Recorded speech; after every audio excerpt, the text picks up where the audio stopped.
agarwood, gagawin sa perfume, pabango, cosmetics, food, additives, oil, agarwood, value, expensive wood. In the Philippines, if you go down to Rustan's or another premium department store where they have Rustan. perfume counters, if you ask them to show you fragrances with oud, they're going to show you probably 10 or 15 different international brands that are International brand. highlighting oud as the champion of their fragrance. It's extremely popular, and we see that trend is going to continue. The unique thing about agarwood trees is that Agarwood tree. this is a tree that grows in the wild. It's a fairly Grows in the wild. unremarkable tree, other than when it gets stressed or it Agarwood gets injured. in the tree, wild. Its response is to start producing a very dark, Ayun. resinous hardwood. This hardwood is when the tree gets its value, it gets its fragrance. If the tree hasn't been injured, there is no value. Unfortunately, in the wild, this only occurs in a very small percentage of trees, but it can be worth Yung agarwood. so much money that it led to a very high poaching pressure. To give you a sense of the potential value, this hardwood chip can be worth $100,000 per kilo.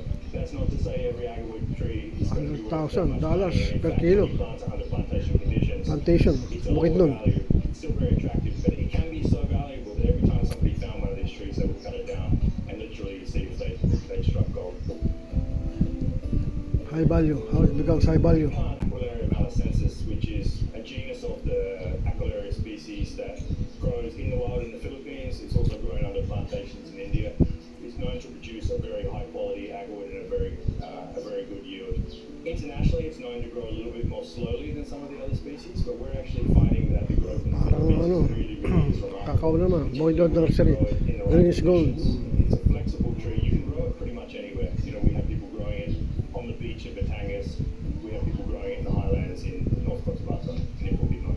It will grow Bukid nun, eh. anywhere, but growing it in the right location and the right conditions will maximize the growth rate, will maximize the yield, and maximize the quality.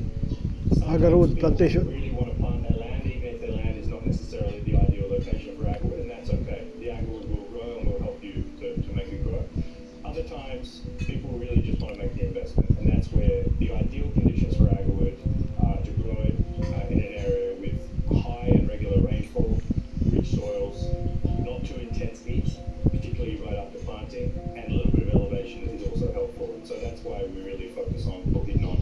With plantation agarwood, what you're doing is you're mimicking this natural process that happens in the forest of the tree getting injured, providing the stress response, and producing this resinous hardwood. What you do is you artificially inoculate the tree. So you drill holes in the tree. Once the tree reaches a certain stage of maturity, you need a tree to be at least 25 centimeters in circumference before you can stimulate the tree to produce the agarwood. If you do it sooner than that, there's a very high risk that you will get a poor result or you will kill the tree. So once the tree reaches about 25 centimeters in circumference, you can do what's called inoculate the tree. This is mimicking the natural process.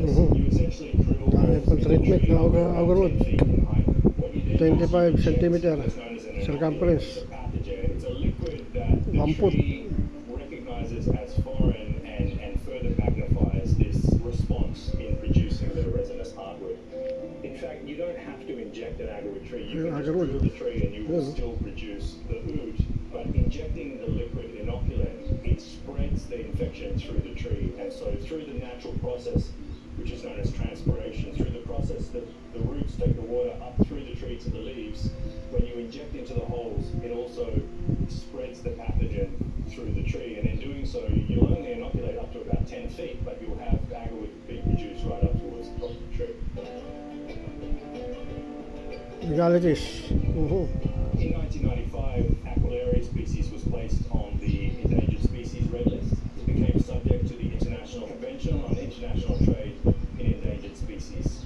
What it means is that you can trade legally in endangered species, but you need to secure necessary permits that support that what you're